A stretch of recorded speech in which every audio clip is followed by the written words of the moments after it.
Hey friend, do you want to offer meaningful learning solutions that create behavior change, fit in the flow of work, and yield real results for your nonprofit?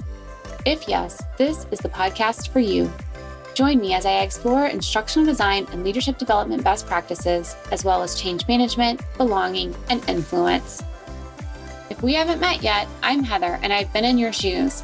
I'm a learning and development consultant and founder of Skill Masters Market. Before starting my business, I led learning and leadership development initiatives for a large national nonprofit.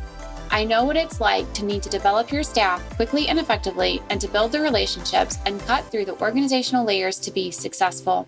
And I'm bringing all of that to you in this podcast. So block your calendar, turn off your Teams or Slack chat, and let's dive in. It's learning for good. Let's take a walk down memory lane today. And let's think back to grade school. Maybe it was a history class or a science class. Maybe you liked the class, maybe you didn't. But things are running as smoothly as they normally do when the teacher delivers the worst news. The time had come. It was time for a group project. Cue the silent moans, maybe not so silent ones too, the dread. No one actually wanted to do a class project. Are you with me? Can you remember a time like this? I get it. I've been there too. But what if I told you peer learning is actually effective? When done well, it can improve learning outcomes, increase retention, and build additional social skills beyond the quote-unquote classroom. In fact, one American Psychological Association study found that those students who participate in peer learning performed better than 66% of those who were not involved in peer learning. Plus, we know how important social influence is in behavior change. So maybe there's something to this peer learning thing. And newsflash, I think there is. I design a lot of training programs for my clients that include peer learning. So today I want to share 5 ways you can incorporate peer learning into your nonprofit's learning strategy. Let's dive in. It's learning for good.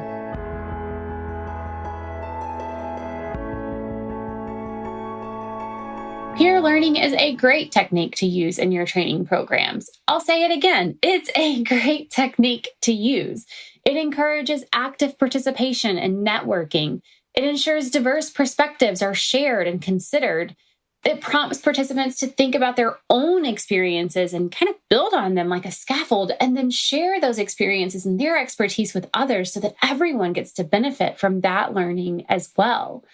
They allow your learners to bring super specific context to the discussions, context that you might miss as a quote-unquote outsider in L&D. They encourage social skills and collaborative skills, allowing your learners to build real relationships that go with them back into the workplace. I could go on. I'm a huge fan of peer learning. And that's why I wanted to share 5 ways you can incorporate peer learning into your nonprofit's learning strategy. Pick one, pick a few. All that matters is that you select the options that work best for your learners and your environment. Now I'm going to go through all 5 of these. Some are pretty simple to implement. Some require a bit more time and intentionality, but you won't regret it. Here's the first way to incorporate peer learning. Synchronous learning experiences with small group discussions. And this is probably one of the easiest ways you can bring peer learning into your training. Anytime you have a synchronous learning experience planned, meaning you are bringing people together either in person or virtually, design some solid small group discussions. Give them some questions to discuss. Provide a scenario to work through together. Ask them to create something together. Yes, just like that dreaded group project. Using this small group time inside of the larger group is so effective and it's so simple. A second way to incorporate peer learning is through cohort models. Now, if you have a longer training program, use cohorts. Here's what I mean. Let's say you're offering a 6-month leadership development program that includes 3 workshops, one every other month. The group that registers for that 6-month program stays together for the entire 6 months. That's what I mean by cohort. It's the same people. You don't get to workshop 2 and allow new people to join. You're going to keep that group together and allow them to work through all 6 months together. The relationships they will build in that 6 months will be so powerful, especially when you start to incorporate those small group discussions throughout those workshops. And this leads me to the third way to incorporate peer learning. Smaller learning groups who meet between those synchronous sessions, especially in cohort programs. So when you have a longer program like that 6-month leadership program, you can leverage the time between those sessions for peer learning.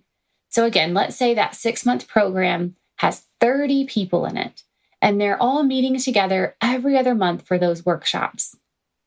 30 people is a lot. Divide them into 10 groups of 3. And then on the off month, when they don't have a workshop to attend, prompt those groups of 3 to meet to discuss something related to what they're learning. And you can use the same ideas that I shared for the synchronous small group discussions, the first idea here. Give them some questions to discuss. Provide a scenario to work through.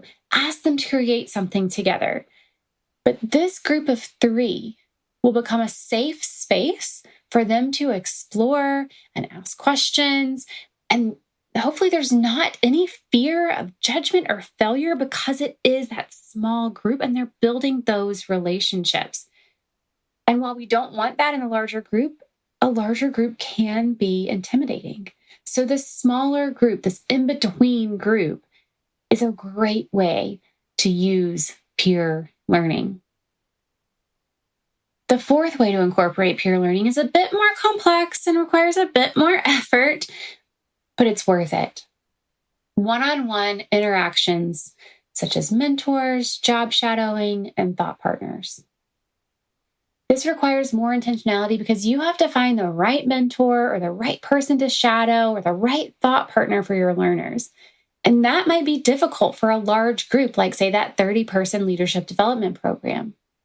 One way to simplify this is to ask alumni of the training program to come back and participate as a mentor. And then one mentor can have maybe 2 to 3 mentees to reduce the number of people you need. But it's still a little bit more complex than the other ideas that I've shared. Now, that said, the benefits are amazing. That one-on-one interaction means your learners are getting personalized advice and personalized, kind of tailored skill development.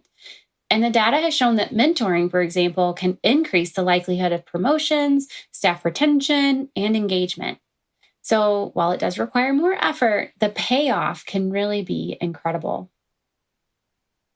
The final way to incorporate peer learning, at least the final way that I'm going to share, is online learning communities. An online learning community provides a forum for learners to connect outside of the synchronous environment. So let's say they're back at work, the training has ended, and they run into a challenge implementing what they learned. They can reach back out to their peers and ask for advice through an online learning community. But online learning communities don't manage themselves. Just like the one-on-one interactions, online learning communities, even though they're one-to-many, require a lot of intentional planning. And helping learners realize they can go to the online learning community to get support or answers may be a behavior change in and of itself. So I love an online learning community, but I don't recommend it in every situation. It really depends on the organization and their capacity to manage the community, as well as the learner's willingness to participate in it. So those are 5 ways that you can incorporate peer learning into your learning strategy. And as I shared those different ways, I hope you heard at least one idea that would be easy to implement in your organization. My guess is you probably heard more than one that you believe you can do. When thoughtfully designed, peer learning is a simple way to extend the learning, personalize the experience, and build the relationships your organization needs to be successful. If you want to incorporate more peer learning into your work, reach out to me and let's chat. I've designed more peer learning programs than I can count, and I love finding ways to bring people together to learn. Let's see if we might have a chance to work together in the coming months. I'll see you next time on Learning for Good. Hey friend, was this episode helpful for you? Did you like what you heard? Do you want more content like this? Here are 3 things you can do.